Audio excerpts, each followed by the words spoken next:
करें एक आयताकार भूखंड की लंबाई में 5% की वृद्धि की जाए, चौड़ाई में 10% की कमी कर दी जाए, तो क्षेत्रफल में कितने % की वृद्धि अथवा कमी होगी। अब धुआं धुआं कैसे करेंगे इसको देखो जरा। तो धुआं धुआं के लिए क्या करते हैं, आप देखोगे ए बी फॉर्मूला A+B+AB/100, ये बहुत धुआंधार फार्मूला है, इसको आप लगाएंगे तो आपको तुरंत इसका आंसर मिल जाएगा। ठीक है भाई। अच्छा देखो कैसे करते हैं धुआं धुआं। अगर लंबाई में 20% की वृद्धि, चौड़ाई में 20% की कमी की जाए, तो बोलेगा बताओ क्षेत्रफल में कितनी कमी आएगी, ठीक है, या वृद्धि होगी। तो ये याद रखना, जब भी equal increase and equal decrease का केस लगाओ, समान वृद्धि समान कमी हो, तो पहले दिमाग में ये रखो कि हमेशा कमी होगी। भाई तू क्यों दुखी है, तो उसने कहा कि भाई यार क्या बताऊं, मेरा वेतन कम हो गया। बोला कितना कम हो गया, बोला 10%। बोला 10% तुम बता रहे थे पहले बढ़ाया है। बोला हाँ 10% पहले बढ़ाया था, 10% कम कर दिया। तो उसने दिक्कत क्यों है, क्या टेंशन मस्त रहो, वो तो कुछ हुआ ही नहीं तुम्हारे वेतन में।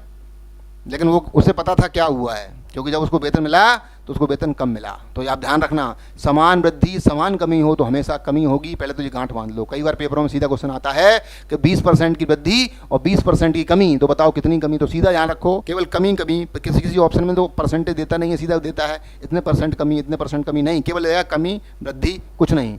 तो आपको ध्यान रखना सीधा कमी, कुछ करना ही नहीं है, सीधा कमी। कितनी कमी देखो कैसे क्या करना है। पहली बात तो इक्वल इंक्रीज इक्वल डिक्रीज, ध्यान रखना हमेशा कमी आएगी, यानी कमी आएगी। कितनी कमी आएगी, 2 और 2 का मल्टीप्लाई कर दो, दोनों का मल्टीप्लाई करके 100 का भाग देते हैं, कुल मिला के समझ लो बात ये।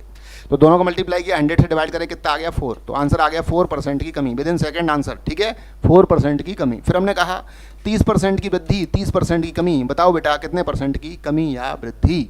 तो कितनी कमी वृद्धि आएगी, तो आप क्या बोलोगे 9% की कमी आएगी सर, 3 का 9 हो गया, ठीक है। फिर मैंने कहा बेटा 40% की वृद्धि 40% की कमी, तो आप बताइए सर कितने % की कमी या वृद्धि होगी। तो आप क्या बोलेंगे, हाँ 16% की कमी, बिल्कुल सही जवाब। ठीक है भाई, चलो।